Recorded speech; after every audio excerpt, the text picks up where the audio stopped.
o presidente do centro, à volta da mesa, pessoas que são indicadas por ele um pouco antes do início dos trabalhos e que nós admitimos que sejam por Emanuel. Chico escreve num pedaço de papel o nome dos convidados para a mesa. Iniciados os trabalhos, enquanto ele psicografa uma montanha de receitas, 200 e até 500, os elementos que estão sentados fazem comentários, em voz alta, sobre os livros que estão à mesa. Há sempre uma quantidade grande de exemplares dos mesmos livros. Antigamente, durante muitos anos, havia livros variados. Hoje, notamos que só há o Livro dos Espíritos e o Evangelho segundo o Espiritismo. O presidente indica inicialmente a lição da noite para o Livro dos Espíritos e depois para o Evangelho.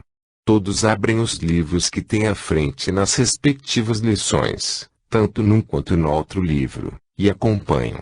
De um a outro vai sendo dada a palavra e quase todos fazem o seu comentário. Chico recebe o receituário e no fim, recebe mensagens. Ultimamente, tem recebido só uma mensagem de Emanuel que se refere às lições lidas. Antes, recebia mensagens variadas, inclusive particulares ou para pessoas que estavam na reunião. Enquanto isso tudo ocorre, numa salinha, à entrada, alguém aplica passes nas pessoas que o desejarem. O Dr. Rômulo Joviano deu passes ali durante muitos anos, assim como também o fez por longo tempo Machado, que Chico chamava de o namorado de todos. Noutra sala em frente, uma livraria exibe a literatura dos espíritos que se comunicam pelo Chico principalmente, e de outros autores. Os livros são vendidos e a maioria das pessoas no fim da reunião pede um autógrafo ao médium ou uma dedicatória. Terminada a reunião, enquanto autografa, o médium vai conversando com as pessoas que vão se despedir dele, abraçando-o, ou que vão consultá-lo sobre os mais diferentes problemas. A todos responde com delicadeza e boa vontade. Ali vão pessoas de todo o Brasil e gente até de outros países. Uma enorme quantidade de carros estaciona à porta.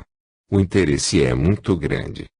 O riso do Chico é como cascata cristalina e contagia aqueles que o ouvem. Antigamente, ele não se incomodava que se gravassem ou levassem as mensagens de caráter geral. Hoje, não. Controla tudo e tudo quer saber. Não permite sem sua autorização que se grave qualquer coisa. Isso se entende porque ele às vezes faz observações reservadas que não devem ser retransmitidas pelo rádio, televisão ou jornal. Em conversa com amigos mais íntimos dá vazão às suas opiniões ou a opiniões dos espíritos, mas que não podem ser entendidas por todos. A verdade deve ser dosada. A conversa final vai quase sempre através da madrugada e no fim o Chico acompanha os últimos visitantes até a porta do centro. Quando alguém apaga as luzes e fecha a porta, se despede carinhosamente de todos, geralmente, diz aquela frase. Fala Emanuel, meus amigos, que o assunto é eterno. E ri gostosamente. Os abraços, ali, se renovam na despedida. Os visitantes, no entanto, não vão embora nunca. Depois da despedida, falam mais alguma coisa, contam mais uma história. Houve um comentário engraçado do Chico, e, enquanto isso, a madrugada engole a madrugada. Somos de dormir tarde, 2 horas da manhã, e de acordar cedo, 7 horas, mas nos surpreendemos com a vitalidade do Chico que não tem horário. Vara à noite e, às vezes, no dia seguinte cedinho já tem compromisso. Mas poderíamos dizer que essa é a sua vida, a sua missão. Não adianta que não muda. Um dia destes nos disse.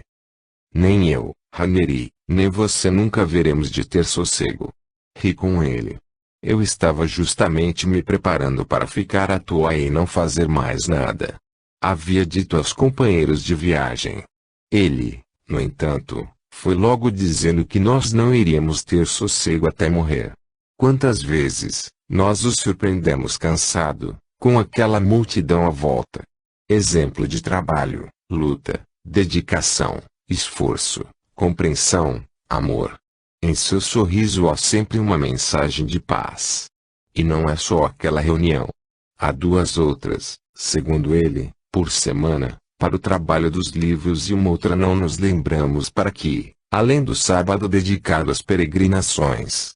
E há muita gente na doutrina espírita que clama em altas vozes que trabalha muito. Eu trabalho e meu pai nunca deixou de trabalhar. Essas palavras de Jesus ressoam ainda em nossas almas. E nós vemos ali, sereno e bom, o homem que também deu a sua vida pelos outros homens. 61. A arte com a arte. Na silenciosa esteira do tempo e da memória, nosso pensamento voa, com suas longas asas, como a gaivota sobre o mar. Sobe, desce e plana. Aqui, da distância, ficamos observando o pássaro que se eleva a grandes altitudes e se projeta. Depois, do alto, no dorso das ondas. Lá longe, o céu se encontra com as águas, formando a linha do horizonte, porta aberta para outros continentes. É um quadro de luz, inolvidável. E o passado ressurge em força espiritual transcendente. Arlete gostava de pintar. Pintava quadros. Chico visitava-nos, semanalmente. Nossas conversas, comumente, iam da religião à ciência, da ciência à arte, da doutrina aos acontecimentos sociais. Havia, porém, sempre referência à arte e aos artistas. Chico, sempre interessado em arte, música, pintura, poesia. Arlete fez para ele um quadro que, na ocasião, nós consideramos bom. Um Cristo sobre o monte falando a uma multidão, e o Chico, entusiasmado ou pelo menos, demonstrando entusiasmo, dissera: Arlete, esses são os 500 da Galileia. Veja, Jesus se despede de seus discípulos e lhes diz que eles haverão de reencarnar em todos os séculos para conservar-lhe a pureza e a beleza da doutrina. Os olhos do Chico brilhavam de alegria na satisfação de levar o quadro. Deslumbrou-se com ele. De fato, tempos depois, tive oportunidade de ver o quadro dependurado em lugar de destaque na parede da casa da Luísa, sua irmã. Nessa ocasião, então, pareceu-nos um Cristo esganiçado, esquisito, estranho. Anos depois tornei a vê-lo e já me pareceu de novo bom, obra moderna, precursor de muita coisa que veio depois por grandes pintores. Estávamos na biblioteca, em nossa casa da rua Itacolomito, em Sta. Teresa. Ali, onde o Chico dormia quando nos visitava. Olha, disse ele, o casamento de Arlete e Ranieri é o casamento da arte com a arte. Sorrimos, e achamos a ideia encantadora, e é lógico que atingiu de alguma forma nossa vaidade. Através dos anos, no entanto, verifiquei que realmente tem sido apenas o casamento da arte com a arte. Aquele casamento artístico que me acompanhava desde a infância fizera com que duas criaturas que gostavam de arte se encontrassem. De minha parte, creio que o maior interesse foi esse.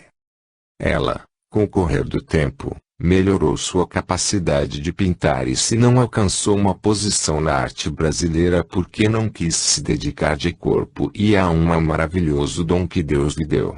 Mas Chico sempre dissera: Arlete é humildade viva. Disse mais, logo no começo em que recebi André Luiz: Arlete daqui a 15 anos pintará quadros de nosso lar. Mas existe o livre-arbítrio e cada um responde pelo que faz e pelo que deixa de fazer neste mundo. Chico colocou o quadro embrulhado debaixo do braço e levou-o para Pedro Leopoldo. Foi no trenzinho das 15 para as 10. Nós o deixamos no trem e nos seus lábios brilhava aquele sorriso feliz de felicidade infantil. Nossos olhos estavam cheios de lágrimas. Como era preciso tão pouco para fazer aquele homem feliz. 62. As amizades.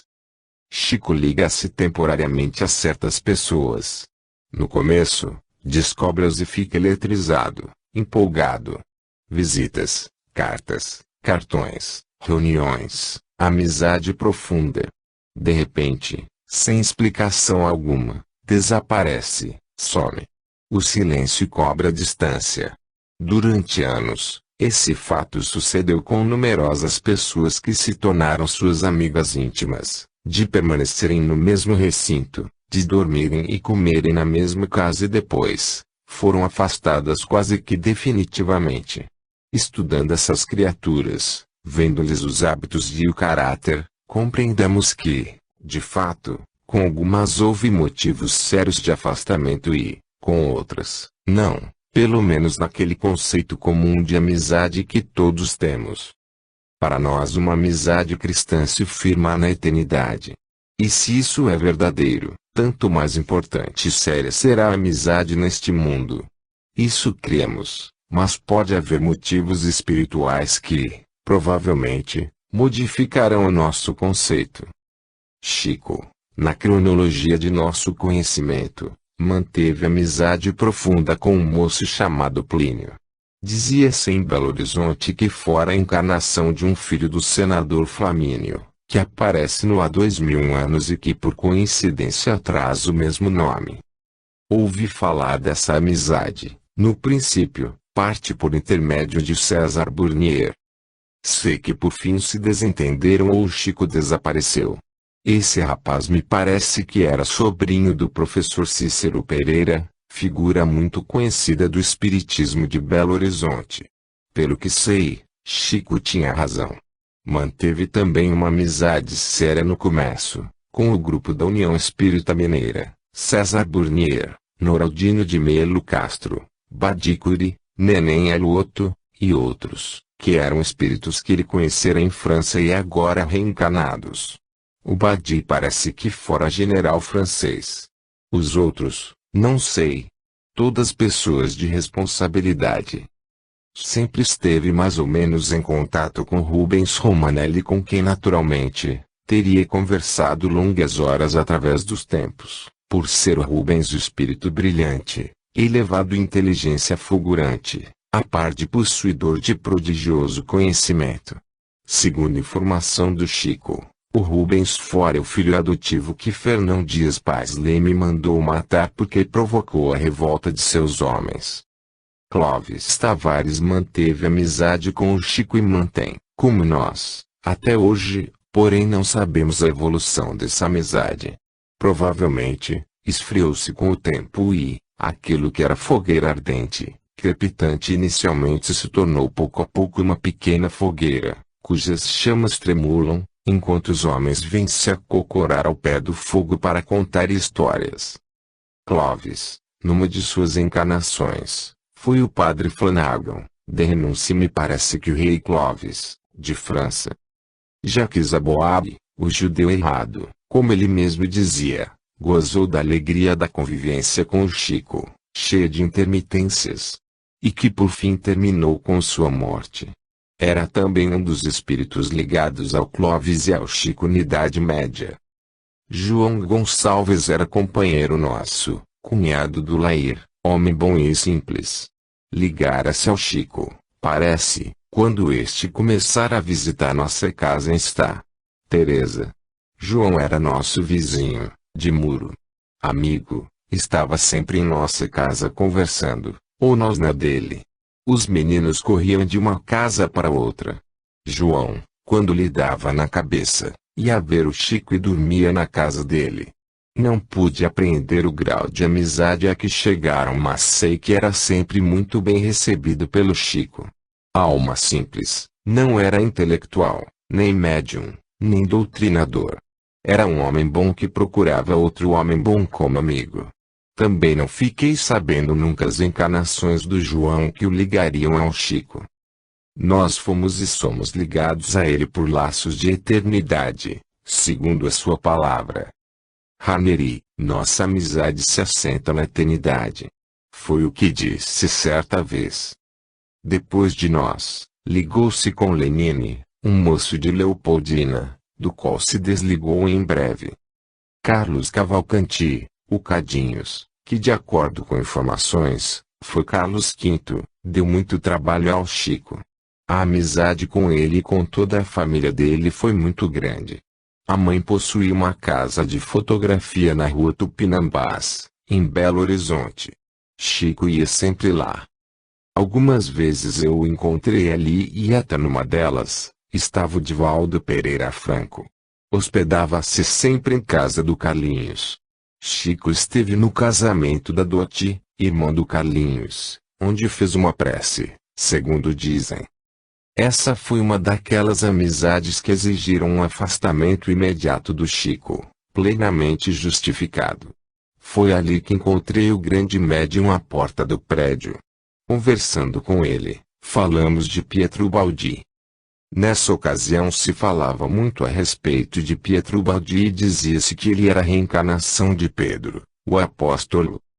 O que é que você acha disso, Ranieri? Perguntou-me o Chico. Uai! Você é que me pergunta. Eu é que deveria lhe perguntar, respondi. Você sabe tudo, eu não sei nada. Gosto de conferir. Sorriu ele. O que acha? Eu acho que se Pietro Baldi é Pedro, você é Jesus Cristo. Mas como acho que você não é Jesus Cristo, nem Pietro Baldi é Pedro. Chico ficou sério e acrescentou, Ranieri, para receber a grande síntese era precisa uma mente divina. Eu fitei o Chico com descrença. Não aceitava Pietro Baldi como Pedro nem acreditava que ele tivesse uma mente divina. Não admitia que a grande síntese tivesse sido escrita por Jesus por alguns motivos. Primeiro, Jesus, em nossa opinião, não iria se envolver com fórmulas matemáticas e químicas. Segundo, no livro vinha acenado, sua voz, se fosse ele seria, minha voz. Aceitava e falava assim, que talvez o livro tivesse sido inspirado por Francisco de Assis, que era de Gumbi onde vivia Pietro Baldi e que era seu devoto incondicional, na parte evangélica, e talvez houvesse sido escrito pelo espírito de algum dos grandes matemáticos que viveram no mundo, quem sabe Pascal. Na parte científica, Jesus, nunca. Ranieri, falou ainda o Chico com bondade, o Baldi não deve vir para o Brasil. Vai sofrer muito. Você precisa conversar com o Lino e com o Clóvis Tavares para impedir a sua vinda. O lugar dele é lá onde está na Europa mesmo. Lá ele é uma grande luz e um pouso onde os espíritos vão pousar. Fale com eles, com o Romanelli. Não, Chico, não falo, porque eles estão empolgados com a vinda do homem, já fizeram grandes despesas, e além disso, não me ouviriam, não sou ninguém. Chico reafirmou, vai e fala, ele vai sofrer muito. Despedimo-nos. Mas eu não falei nada. Não adiantava. Arnaldo Rocha foi outro companheiro que se ligou ao Chico por algum tempo. Nessa época, iniciou o Chico as reuniões de desobsessão do grupo Meimei e foram gravadas as comunicações que vinham por intermédio dele, por incorporação, e que daí por diante passaram a se chamar psicofonia. Temos a impressão que esse termo altera substancialmente o termo incorporação. Neste, incorporação, tem-se a ideia que o espírito se envolve na aura do médium e o domina como se estivesse encarnado nele. Incorpora. Penetra em seu corpo, passa a dominar-lhe o corpo. No termo psicofonia tem-se a ideia de mente, garganta ou de som. O espírito se ligaria à mente do médium, simplesmente falaria pela sua boca. Psicheia. Seria isso. O fato é que o Chico passou a receber os espíritos de obsessores por incorporação. Espíritos que eram e são doutrinados por alguém que estivesse no recinto. Parece-nos que seria pelo Geraldo Benício Rocha, irmão de Arnaldo Rocha, ou por este mesmo. Esta amizade não durou muito tempo, embora as reuniões tenham continuado. Com Dona Esmeralda Bittencourt, a amizade do Chico se estendeu por longos anos, até a morte desta. Com a oradora Mouzinho, do Rio, também se mantém até hoje. Recebe o Chico em sua casa na Guanabara e visita-o até hoje. Existe uma Dona Dolores, de Santos, muito ligada ao Chico, mas a respeito de quem quase nada sabemos.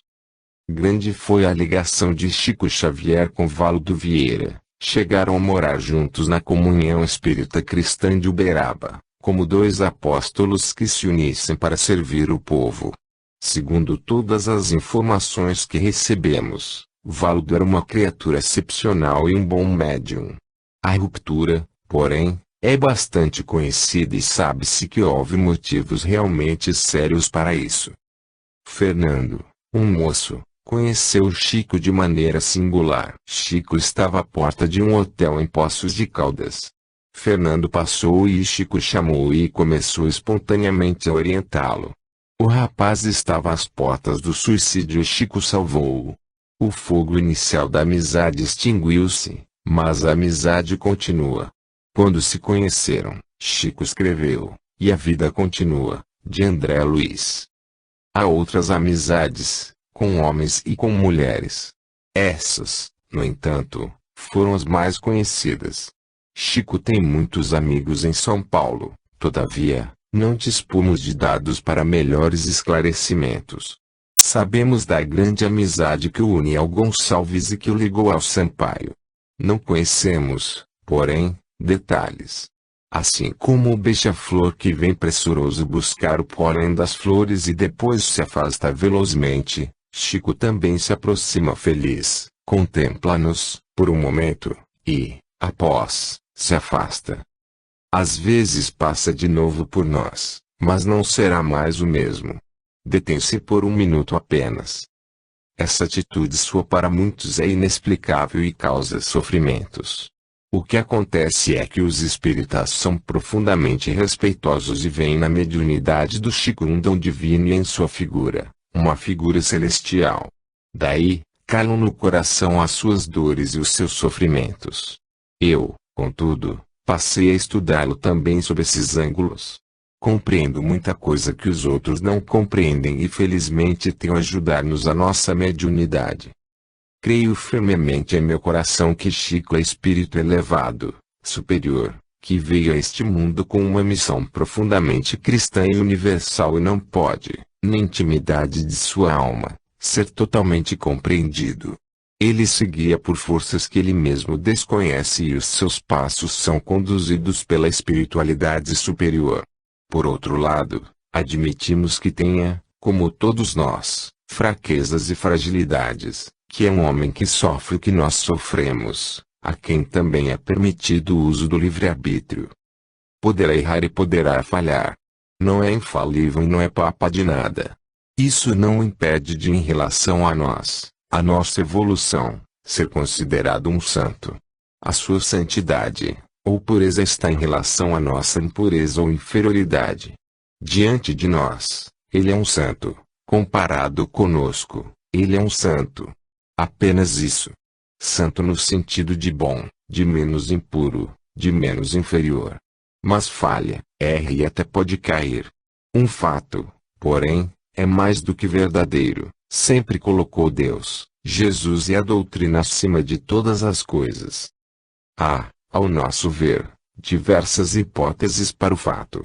É com acento circunflexo lógico que ele mesmo não nos declara as razões que o levam a agir desta ou daquela maneira. Uma das maiores preocupações de Chico Xavier é a humildade. Tudo isso para ele, de acordo com nossas observações, tem que estar enquadrado dentro da humildade. Nós até agora não compreendemos, no entanto, como se arranjou ele no caso da famosa peruca para conciliar o seu uso com o sentimento de humildade, que o segue assim como a sombra acompanha o corpo. A verdade é que qualquer sombra que possa cair sobre a doutrina ou sobre a sua conduta humilde faz com que tome decisões heroicas. A missão do livro, que é a sua missão principal, mantém-no em severa disciplina. Qualquer coisa que possa perturbar-lhe o trabalho de recepção dos livros é motivo para que ele recue ou modifique a sua marcha. E entre os motivos sérios, está a amizade a certas pessoas. Tem-se a impressão que ele tem uma tendência muito grande para se dedicar demais às suas amizades, de tal maneira que isso o absorveria totalmente. Quando percebe que esse fato está ocorrendo, afasta-se imediatamente. Se continuasse provavelmente não faria mais nada, já que, deslumbrado com a amizade de Chico Xavier, o companheiro dele por sua vez não lhe daria mais sossego. Muitas vezes falou conosco, No futuro estaremos unidos na união divina. Por ora, é trabalhar, trabalhar. E falou-nos também que no fim iria viajar e procurar os amigos e se comprazer na companhia deles. E é natural. Quem não gosta de bons amigos? Ernest Hemingway tinha pavor de visitas, quando estava escrevendo, porque elas lhe perturbavam totalmente o trabalho. No entanto, amava os amigos e procurava-os quando não estava escrevendo o livro. Realmente, para o escritor e, mais ainda, para o médium, embora os amigos sejam um maravilhoso acontecimento, a presença contínua não deixa de entravar o trabalho. Porque o trabalho literário e o trabalho mediúnico requerem concentração, serenidade, paz. Cada criatura tem seus problemas, não só materiais como também espirituais. Cada pessoa traz consigo um cortejo de amigos espirituais que a rodeiam. Ora, nem sempre interessa o trabalho do médium, ou mesmo ao trabalho do médium Chico Xavier, esse grupo de espíritos. É lógico que reconhecendo pela clarividência ou por informação de Emmanuel, velho companheiro ou companheira amados, com quem teve relações de amizade ou mesmo de amor de pai, de irmão, de irmã, de mãe ou de esposo, é lógico que se aproxime entusiasmado. Quando, porém, Emmanuel lhe adverte que aquele reencontro, embora muito belo e às vezes necessário, lhe está prejudicando o trabalho da doutrina, é natural que Chico, embora com o coração sangrando e com a alma ferida, se afaste. E deve se afastar sem explicações. Não poderia dá-las pessoalmente. Bom como é, não teria condições de dizer nada. Faz como Goethe, desaparece. Há outro aspecto do problema. O companheiro que se lhe aproxima pode ter também a sua tarefa espiritual própria, que será totalmente transtornada com o reatamento de amizade milenar com Chico Xavier. Ora, quem não gosta de ouvir e ver o Chico por toda a eternidade? Todos gostam. Se ele ficar à disposição da criatura, esta não vai trabalhar, não vai realizar a sua tarefa, fica ali, ouvindo, vendo, se divertindo. Cremos que a aproximação com o Chico tem sempre uma finalidade maior, que é de nos estimular mais para o trabalho espiritual. Chegamos, vimos, abraçamos, enchemos nossas lâmpadas com o óleo espiritual e partimos para o trabalho de cada dia. De vez em quando voltamos a ver o Chico. Abraçamo-lo de novo, sorrimos e partimos. E assim até a morte. Mas iremos realizando o nosso trabalho. Acontece que às vezes o médium bom que encontra o Chico fica tão impressionado com a grandeza da mediunidade dele, Chico, que acha que a sua é insignificante, não tem razão de ser, e desanima. Então, Chico tem que deixá-lo só, liberado para produzir e realizar a sua tarefa pessoal.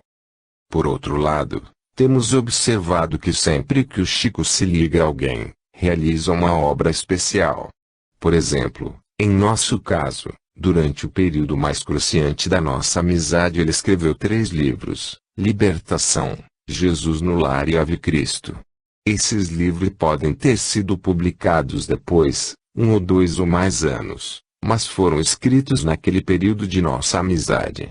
Com Fernando, Chico escreveu, e a vida continua. Quando amigo do Plínio, escreveu, parece, há 2000 anos.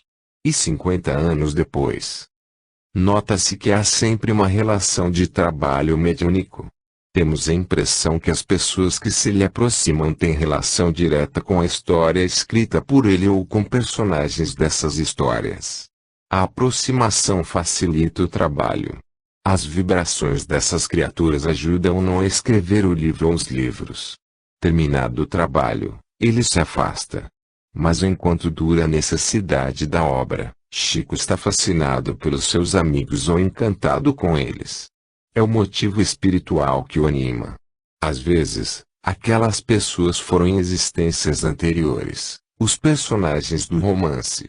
Vejamos, por exemplo, o caso declarado de Clóvis Tavares, que foi Padre Flanagan, de Renúncia. Esta é uma tese. Temos outra.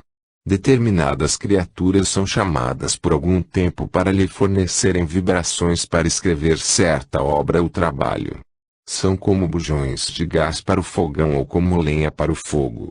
Terminada a obra tem de ser afastadas porque senão se esgotariam vibracionalmente.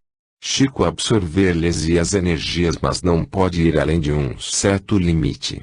Falo isso como médium de psicografia que sou, e esclareço que o médium psicógrafo de grande poder absorve energia de amigos a grande distância pelo simples fato de se ligar a eles pelo pensamento. É lógico que esse fenômeno deveria ser controlado pelos espíritos que controlam sua mediunidade.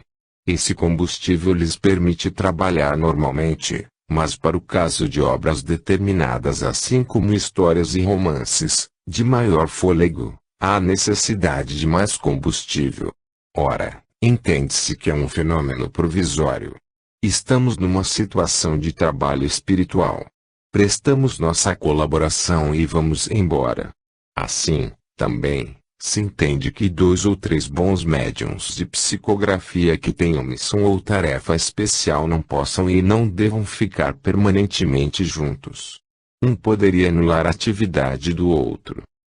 Assistimos o caso Valdo Vieira Chico Xavier. Durante 3 anos seguidos nós esperávamos um desenlace. Como temos faculdade de receber mensagens de espíritos de vivos, recebíamos ora o pensamento do Valdo, ora o do Chico. E o Valdo insistia em que iria sair da companhia do Chico. Relatávamos esses fatos ao Zósimo de Miranda Filho, até que o caso ocorreu. Não víamos possibilidades de ver essa ligação ir mais longe. Um estaria esgotando vibracional e fluidicamente o outro e ambos iriam cair no abismo. A espiritualidade, contudo, preservou o Chico, enquanto que o Valdo só se recuperará daqui a alguns anos ou na próxima existência ou noutras. O caso deles, porém, é caso à parte que estudaremos no volume sobre mediunidade. Como vimos, as amizades do Chico, em geral são temporárias. Não lhe foram permitidas, parece, nesta vida, outras soluções. Certa vez, nos disse: eu vejo vocês como quem vê amados filhos. Vocês são meus filhos do coração. Vejo-os como quem vê belíssimas e maravilhosas flores. Aproximo-me com vontade de colhê-las todas, mas não posso. Havia tanto sentimento naquilo que dizia que nós compreendemos o seu drama. Está crucificado sem cruz. 63. Presença de Emmanuel. Um dos fatos mais interessantes na vida de Chico Xavier é a presença de Emmanuel.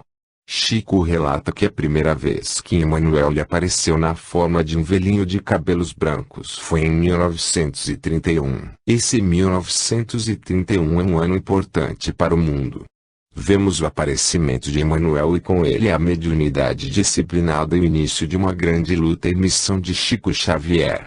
Foi nesse ano que Raul Su iniciou na Argentina importante movimento espiritualista e reencarnacionista, com a publicação de livros notáveis e que constitui a Fundação Logosófica.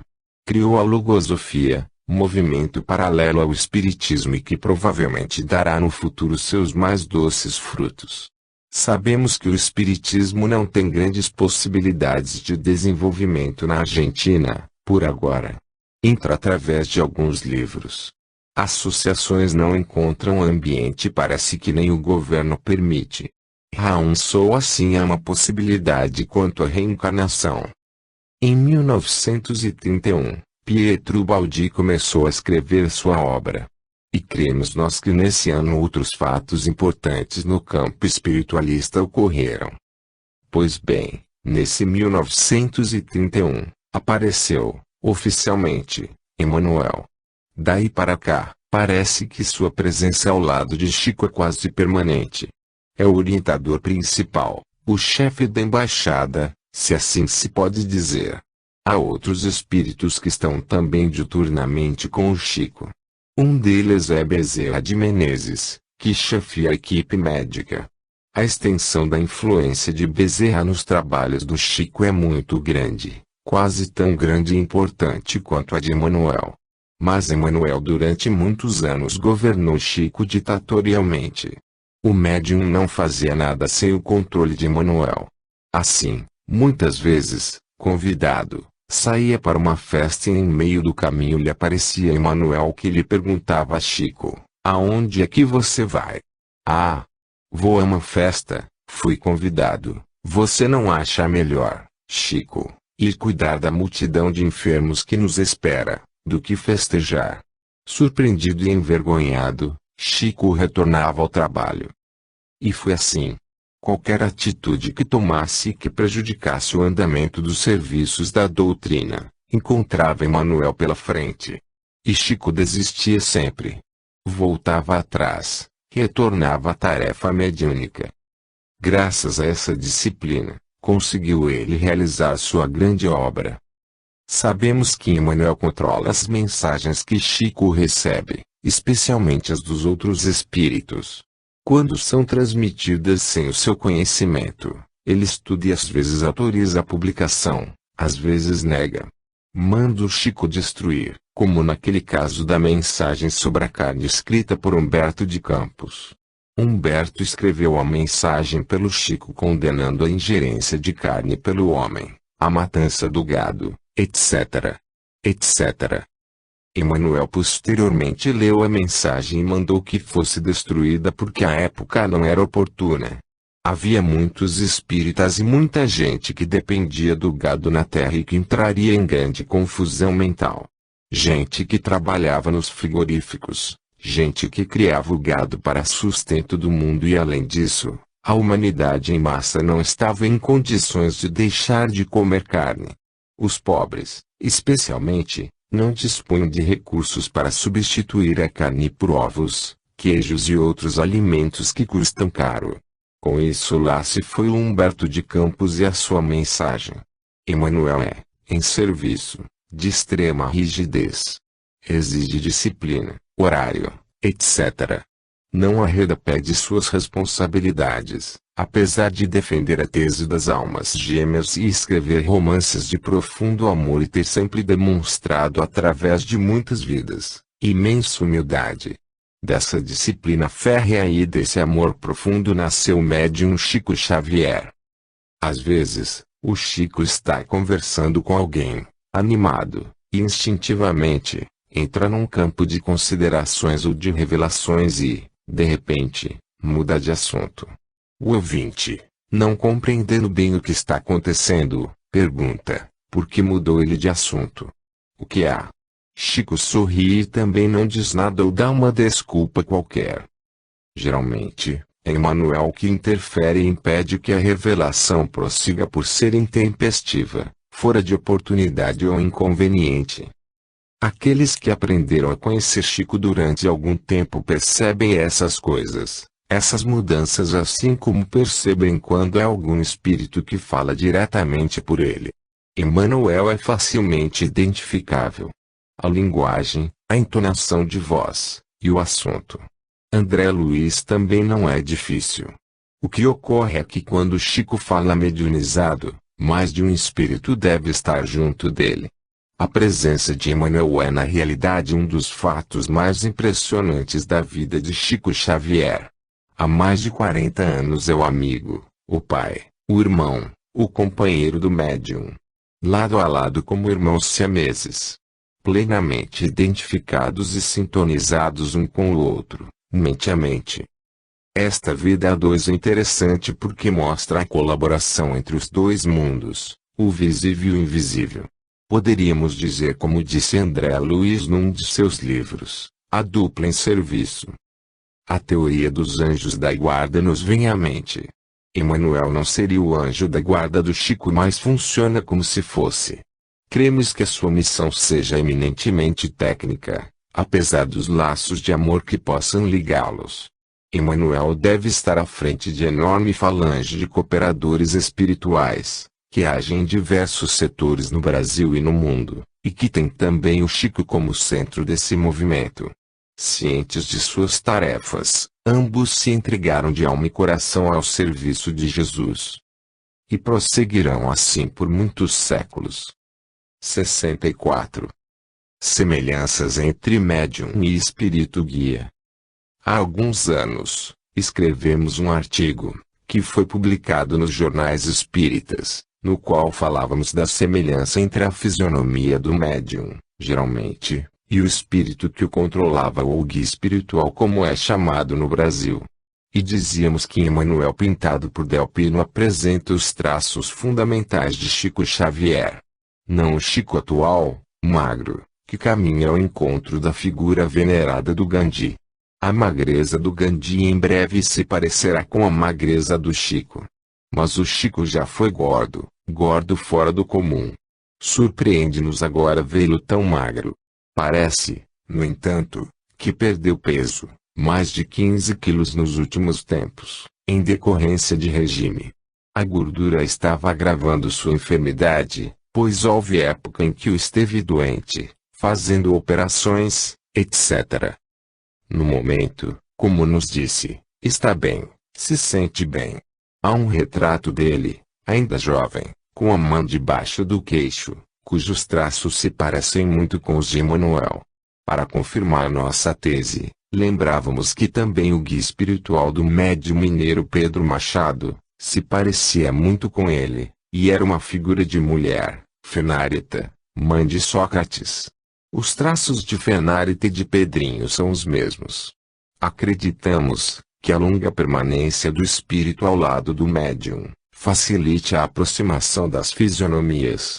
O perispírito é material plástico e sendo material plástico modela segundo o pensamento habitual da criatura.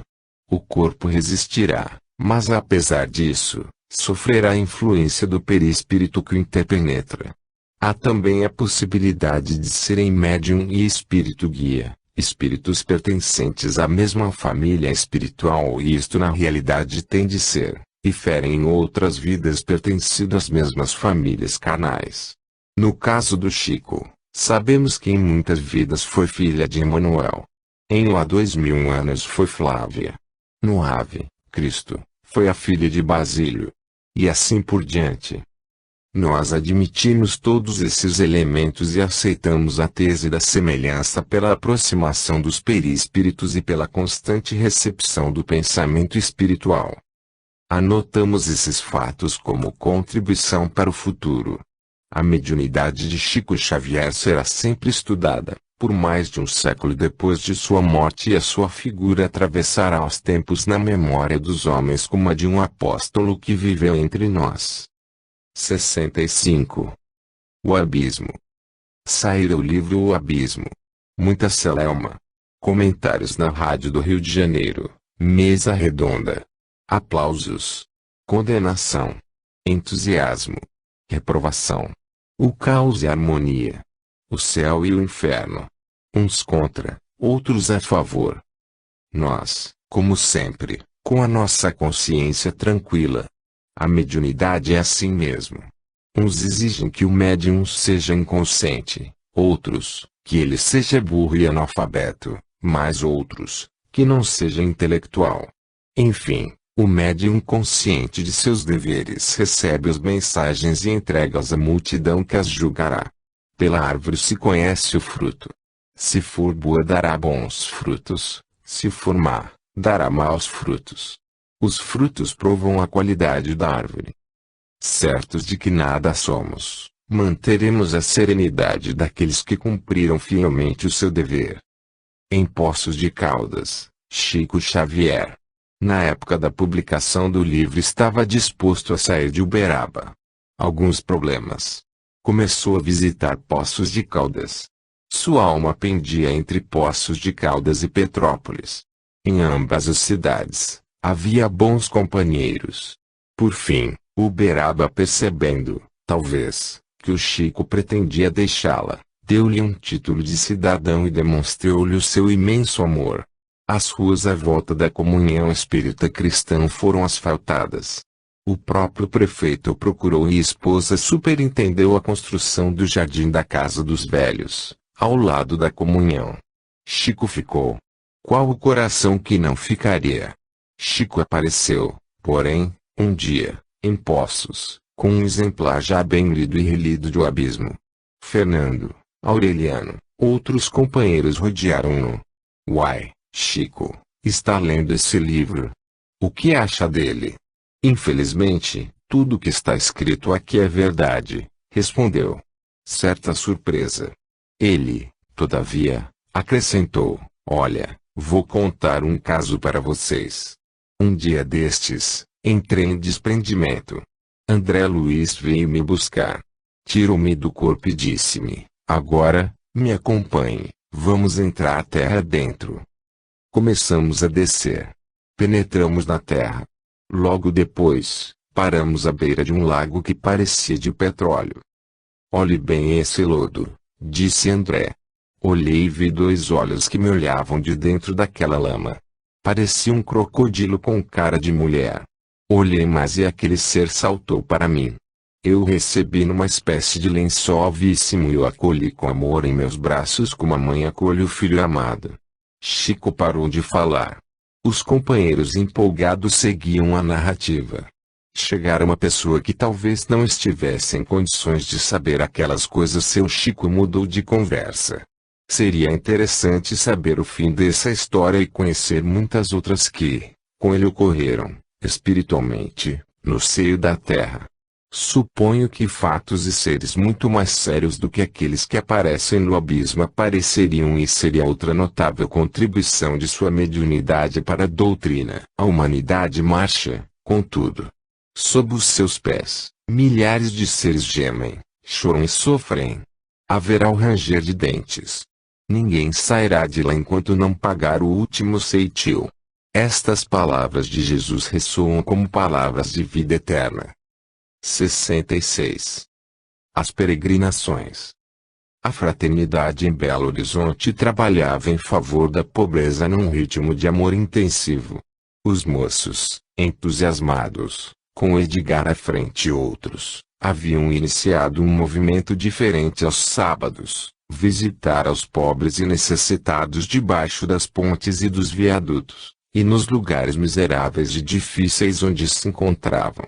A teoria deles era de que não se deveria esperar que o desgraçado batesse em nossa porta para implorar. Nós, como cristãos, é que deveríamos procurá-los.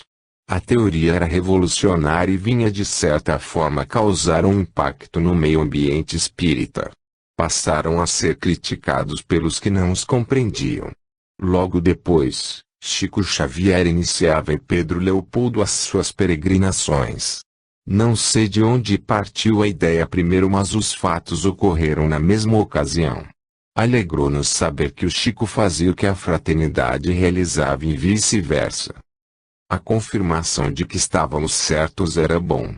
As peregrinações em pouco tempo ganharam repercussão em todo o Brasil.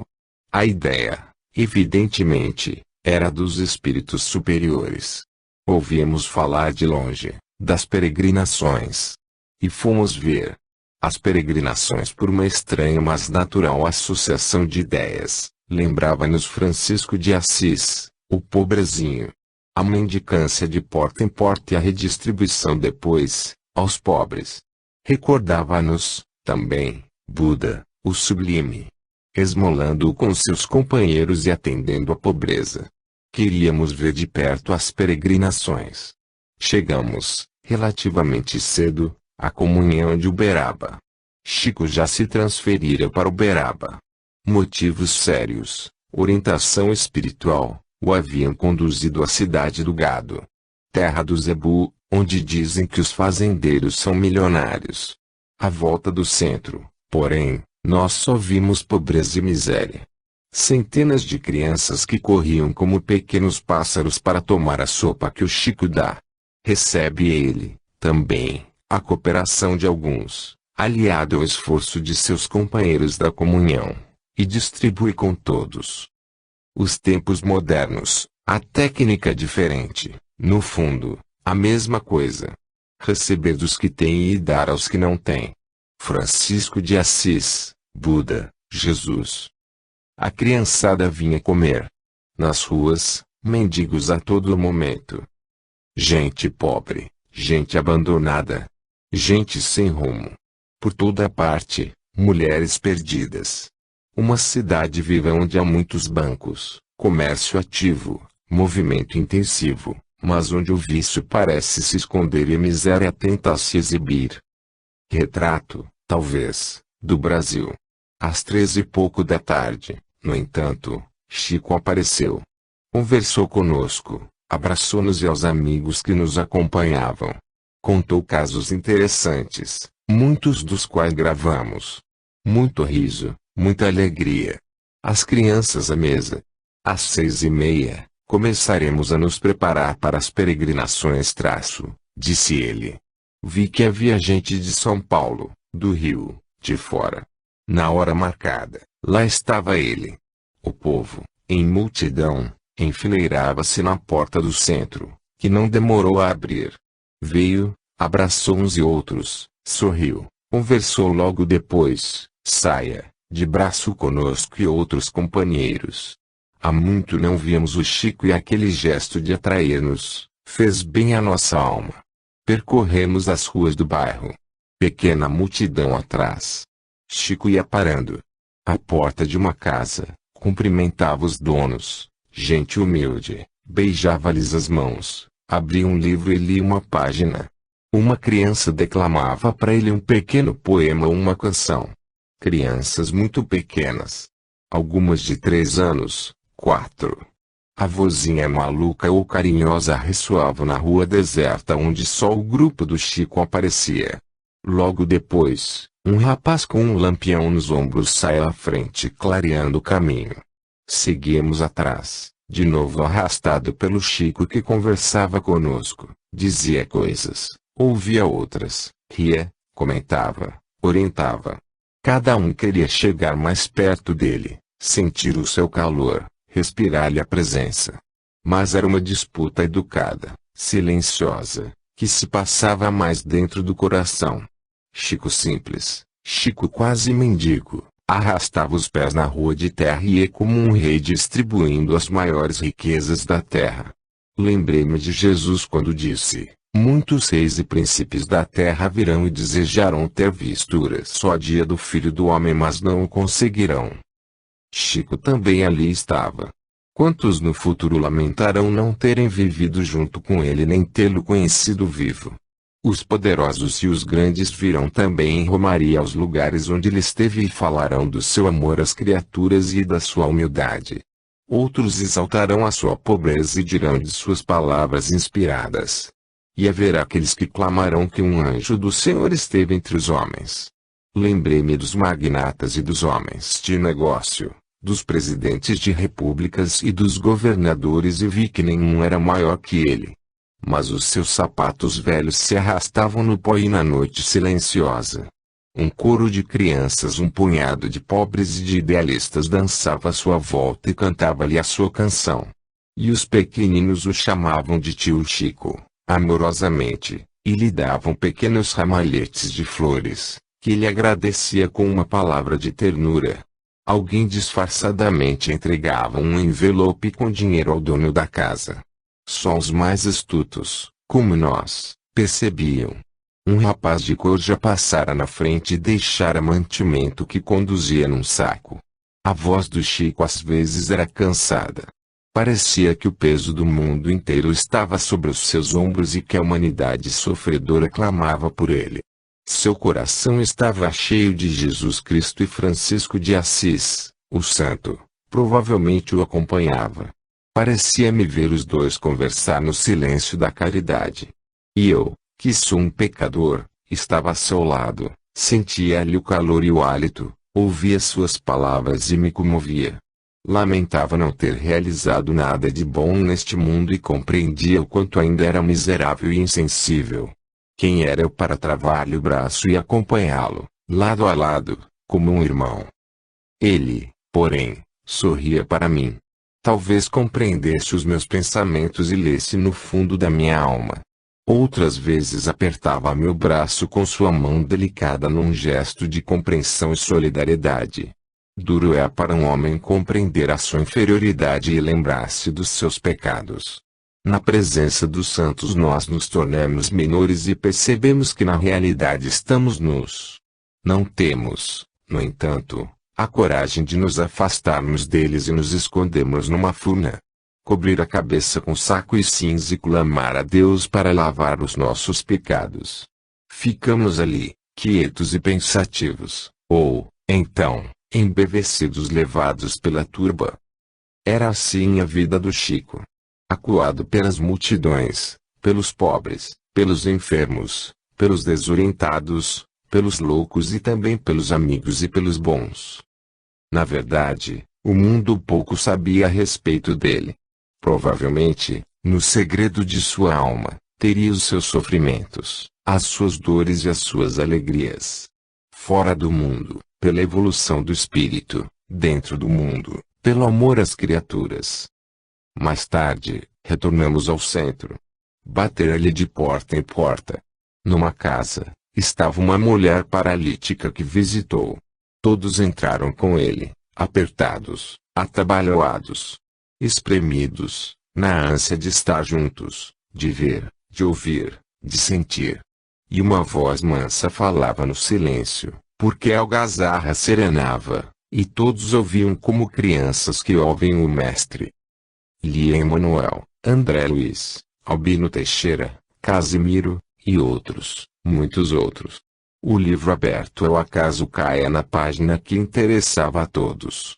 Exata, perfeita, fiel. E ele falava também como uma criança, cheio daquela pureza amável de S. Francisco. Não usava o burel, mas parecia um frade. E eu me lembrava do irmão Leão e do irmão Jumento. E sentia de novo que estávamos na Umbra e que falávamos aquela mesma gente desesperada que o amava. E ele de novo estava conosco, seus frades e amigos, os seus irmãos menores. Vem Francisco, ouvimos na acústica do tempo, a voz do Senhor que o chamava, e ele lá ia para o pequeno horto onde orava e ouvia as palavras do Senhor que o repreendia. Francisco, não estás tão humilde como antes. Por que fazes isto? Não dei o meu sangue por ti? E ele, envergonhado, chorava e pedia perdão, e o Senhor, compadecido, lhe dizia: Vai, Francisco, toma conta das minhas ovelhas e não tornes a errar. E Francisco voltou a repetir: Ah, infeliz sou eu que ainda não alcancei humildade. E nós ficávamos transidos de horror porque ele era tão bom e tão humilde. Olhos postos em seu rosto iluminado à distância pelo lampião, recordávamos o outro Francisco e perguntávamos a nós mesmos se não era o mesmo. 67. Ideias sobre as peregrinações. Aquelas peregrinações, na verdade, lembram as peregrinações de São Francisco e a simplicidade do Chico, o recordo santo de Gubbio. Pequenas peregrinações que são visitas aos pobres. Quando derdes de comer e quando derdes de beber a um destes pequeninos e a mim que o fazeis traço, ensinou-nos Jesus Cristo. O Chico que faz com essas peregrinações é mostrar àqueles que o visitam cheios de entusiasmo pela sua pessoa o que, na realidade, tem de fazer. Transforma a homenagem que lhe prestam em aula de ensinamentos cristãos. Certa ocasião nos disse que não queria saber de chiquismo. Temos notado que ele desvia tudo aquilo que possa focalizar e engrandecer a sua pessoa, mas aceita humildemente as homenagens à nossa doutrina. O que possa valorizar a doutrina encontro sempre disposto a colaborar, mesmo a televisão. Por isso, talvez, e por amor aos pobres tenha criado as peregrinações. O rico e o pobre, o homem de negócios e o cristão que em sua cidade dispersam suas forças e energias em setores diferentes veem nas peregrinações, se forem medianamente inteligentes, a orientação cristã que devem seguir, retornar à terra onde vivem e fazer coisa semelhante. É lógico que o que ele faz é apenas um exemplo para os outros. Aquilo é uma semente. Para quem tem olhos e ouvidos de ouvir, é isso. Chico exemplifica para que os outros aprendam e o imitem. O que acontece é que muita gente vai lá, acompanha as peregrinações, derrama lágrimas de compaixão e ternura, sofre com o Chico e junto dele, Depois retorna à sua terra e não procura fazer nada semelhante. A peregrinação torna-se para eles numa oportunidade mais fácil de estar com o Chico, de vê-lo, de senti-lo, e de se alegrar com ele. O que é bom, boa e útil é a companhia dos santos, e é só. Voltam felizes, mas esquecem o serviço. Creio que aproveitam de alguma forma o que sentiram ali. Admito que renovam seus propósitos de transformação interior. Nós também